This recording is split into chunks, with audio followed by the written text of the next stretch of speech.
Oppo, Vivo, Xiaomi, Realme, MI, ये सारे brands के जो स्मार्टफोन्स है 12,000 से नीचे वाले सारे बैन होने वाले हैं इंडिया में। मतलब 12,000 से नीचे अब ये कोई भी स्मार्टफोन बेच ही नहीं पाएंगे। अब ऐसा क्यों होने वाला है, इसके क्या फायदे हैं और क्या नुकसान है, सब कुछ आपको बताता हूँ इसी वीडियो में। उससे पहले अगर आप पहली बार आए हो तो मेरा नाम जय है, चैनल का नाम है टेकीला।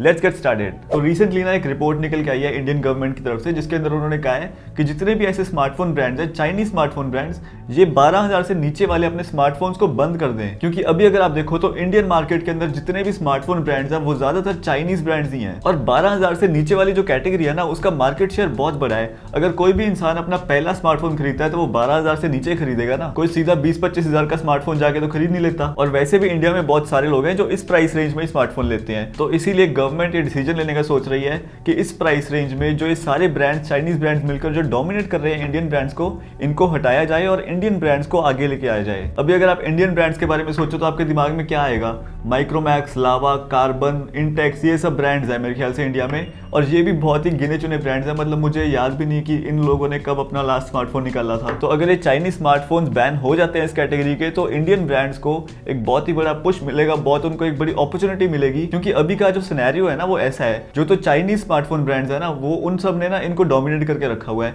क्योंकि ये जो चाइनीज ब्रांड्स हैं ये बहुत बड़े बड़े ब्रांड्स हैं, इनके पास बहुत पैसा है, इनके पास कैपिटल है, तो वो अपने स्मार्टफोन सस्ते में बेच सकते हैं। जबकि जो इंडियन ब्रांड्स हैं इनके पास इतना कैपिटल नहीं है, तो इनको थोड़ा सा तो अपना मार्जिन रखना पड़ता है अपने स्मार्टफोन्स बेचने के लिए। उस वजह से ये क्वालिटी इतनी अच्छी प्रोवाइड नहीं कर पाते, फीचर्स और स्पेसिफिकेशन इतनी अच्छी नहीं दे पाते। जबकि जो चाइनीज स्मार्टफोन ब्रांड्स हैं उनके अंदर फीचर्स वगैरह भर भर के डाले होते हैं, कैमरा ये वो सब कुछ बहुत अच्छा होता है, और प्राइस देखें तो बहुत कम रेट में दे रहे होते हैं। तो इसीलिए लोग चाइनीज ब्रांड्स की तरफ ज्यादा अट्रैक्ट होते हैं और इंडियन ब्रांड्स के बारे में कोई सोचता भी नहीं है। अब आप सोच रहे होगे कि मेक इन इंडिया तो कर रही है गवर्नमेंट, पर ये जो चाइनीज ब्रांड है ये भी तो अपने जो स्मार्टफोन है वो इंडिया में बना रहे हैं अब। पर एक्चुअल में ऐसा नहीं है। जितने भी स्मार्टफोन ब्रांड्स है ना, चाहे शाओमी हो गया, चाहे वन प्लस हो गया, ओप्पो, वीवो, जितने भी है ना, ये इंडिया में अपने स्मार्टफोन्स बना नहीं रहे हैं। ये सिर्फ उनको इंडिया में असेंबल कर रहे हैं। जो इनकी चिप्स या फिर जितने भी कंपोनेंट्स होते हैं वो सारे चाइना से बन के इंडिया में आते हैं और यहाँ पे असेंबल होकर इंडिया में बेच देते हैं। उस चीज को मेक इन इंडिया बोला जा रहा है यहाँ पे। तो यहाँ पे गवर्नमेंट ने देखा कि जितने भी टॉप सेलिंग स्मार्टफोन ब्रांड्स है इस कैटेगरी में, वो इंडिया में सारे के सारे चाइनीज ब्रांड्स बिक रहे हैं। तो इसीलिए गवर्नमेंट ये डिसीजन लेना चाहती है कि इंडियन ब्रांड्स को भी चांस दिया जाए और चाइनीज ब्रांड को साइड पे रखा जाए फिलहाल के लिए। अब इसके फायदे और नुकसान डिस्कस कर लेते हैं। देखो, सबसे पहला फायदा तो ये है कि जो भी इंडियन ब्रांड्स हैं, जो अभी करंट ब्रांड्स हैं, उनको एक बहुत अच्छी अपॉर्चुनिटी मिलेगी ग्रो करने के लिए। अभी जो चाइनीज ब्रांड्स इनको डोमिनेट कर रहे थे वो सब रह ही नहीं जाएंगे, तो इनके लिए कंपटीशन कम हो जाएगा।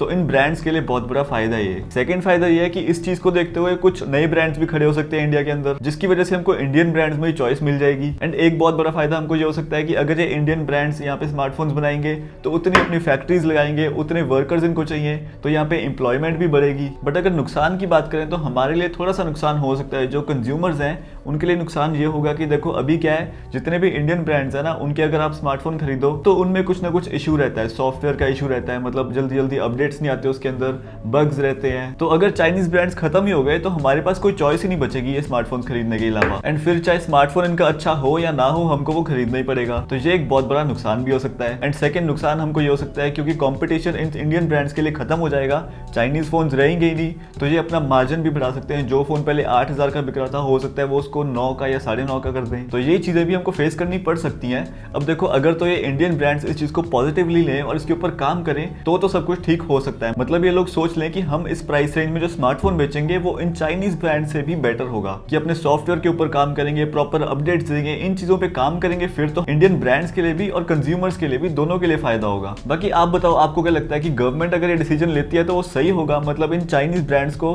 बैन ही कर देना एक सही डिसीजन होगा या फिर नहीं होगा? आप बताओ, आपको क्या लगता है, नीचे कमेंट करके बताना। ये वीडियो अच्छा लगा तो लाइक कर दो, चैनल को सब्सक्राइब कर लो यार। मैं यहाँ पे ऐसे बहुत सारे वीडियोस काम के लेके आता रहता हूँ और हम मिलते हैं अगले वीडियो में।